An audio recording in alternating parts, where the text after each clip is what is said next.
மாஷா அல்லாஹ். அதாவது துவாவின் போது ஆமீன் சொல்லலாமா? இதான் கேள்வி.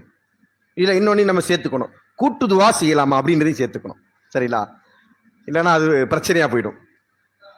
ஆமா, கூட்டு துவா என்கிற ஒரு துவா இருக்கான்னு கேட்டால் கிடையாது. நல்லா வழங்கிக்கணும். கூட்டு துவா, அதாவது கூட்டு துவா என்பதை நம்முடைய சமுதாயத்தில் எப்படி ஒரு வழக்கம் இருக்குன்னு சொன்னா, ஃபர்லான 5 நேர தொழுகை முடிந்து இமாம் அவர் என்ன செய்வாங்க, அவருடைய தேவையெல்லாம் துவா கேட்பாங்க. அதில் பின்னாடி உள்ள மக்கள் எல்லாம் என்ன செய்வாங்க, ஆமீன் ஆமீன், அஜரத்துக்கு வாப்பாவுடைய அம்மாவுக்கு சுகம் கிடைக்கட்டும், அவருடைய குடும்பத்துக்கு வரக்கத்து கிடைக்கட்டும், அவர் எல்லாம் துவா செய்றாரு, அதுக்கு வேண்டி ஆமீன் போடுறாங்க. சரிங்களா? அல்லது அவர் பொதுவாகவும் கேட்கலாம், அதுல தப்பு கிடையாது, கேட்கறது உண்டு. எப்படி இருந்தாலுமே இப்படியான ஒரு துவா வழக்கத்தை ரசூலுல்லாஹ் நமக்கு கற்று தந்தாங்களான்னு கேட்டா கிடையாது. குறிப்பா சொல்லணும்னா 5 நேர ஃபர்லான தொழுகைக்கு பின்னாடி துவா என்பதே கிடையாது. ரசூலுல்லாஹ் துவா தொழுகையினுடைய நேரத்தில் துவா செய்ய சொன்ன நேரம் ஒன்று சஜிதாவில் இருக்கும்போது, இன்னொன்று தஷஹுதில் அமர்ந்திருக்கும் போது. இதான் துவாக்களை நம்ம அதிகமாக கேட்பதற்குரிய நேரம். தொழுகைக்கு முன்னாடி, தொழுகைக்கு பின்னாடி ரசூலுல்லாஹ் அவர்கள் என்ன செஞ்சாங்க, சுப்ஹான் அல்லாஹ் அல்ஹம்துலில்லாஹ் அல்லாஹ் அக்பர் என்கிற தஸ்பீஹுகளை, தஹலீலுகளை, தஹ்மீதுகளை தான் ரசூலுல்லாஹ் சொன்னாங்களே தவிர பிரார்த்தனை செஞ்சதா கிடையாது. துவா செஞ்சதா ரசூலுல்லாஹ் ஒரு ஆதாரத்தையும் நம்ம பார்க்க முடியாது. ரசூலுல்லாஹ் அவர்கள் தொழுது முடித்து அந்த இடத்துல இந்த திக்ருகளை சொல்லக்கூடிய நேரம் தான் அமர்ந்திருப்பார்கள். அதுக்கப்புறம் எஞ்சி போயிடுவாங்க. இதை நமக்கு சுன்னாவில் பார்க்கக்கூடிய ஒரு அமல்.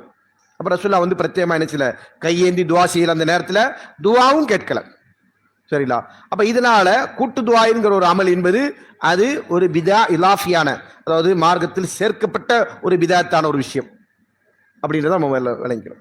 அடுத்ததாக ரசூலுல்லாஹ் அவர்கள் பொதுவான நன்மைக்காக வேண்டி பொதுவான இடங்களில் பிரார்த்தித்திருக்கிறார்களா? ஆம், பிரார்த்தித்திருக்கிறார்கள். எப்போ? ஜுமாவில் நபி ஸல்லல்லாஹு துவா செஞ்சிருக்கிறாங்க. மிம்பரில் இருந்து கொண்டு ரசூலுல்லாஹ் துவா செஞ்சிருக்கிறாங்க. அதே போன்று ஈதுடைய தொழுகையில் ரசூலுல்லாஹ் அவர்கள் மக்களுக்காக வேண்டி பொதுவான நன்மைக்காக வேண்டி துவா செஞ்சிருக்கிறாங்க. அந்த நேரத்தில் ஆமீன் சொல்வதை பொறுத்தவரையில் அதுல அறிஞர்கள் சொன்னாங்கன்னா ஆமீன் சொல்வது கூடும். ஆமீன் என்று சொன்னால் அல்லாஹ் அதை ஏற்றுக்கொள்ள என்று அர்த்தம். சரிங்களா? அப்ப அதை என்ன செய்யலாம், நம்ம உரத்த குரல் இன்றி மெதுவான அடிப்படையில் நம்ம அதை கேட்டுக்கொள்வது என்பது கூடுமான விஷயம், அதுல தவறில்லை. இதை எடுத்துக்கொண்டு நம்ம என்ன செய்யக்கூடாது, ஒவ்வொரு 5 நேர தொழுகைக்கு பின்னாடி ஒரு துவா, ஒரு வளமையான துவா, அந்த துவாவுக்கு ஒரு ஃபார்மெட்டு, அதற்கு கோரஸா 4 பேர் என்ன செய்யணும், பின்னாடி உட்கார்ந்து ஆமீன் சொல்லணும் என்பதை நம்ம நடைமுறைப்படுத்துவது என்பது மார்க்கத்தில் நமக்கு அறிவுறுத்தப்பட்ட ஒரு விஷயம் அல்ல, சுன்னாவும் அல்ல என்பதை நம்ம புரிந்து கொள்வோம். சரிங்களா?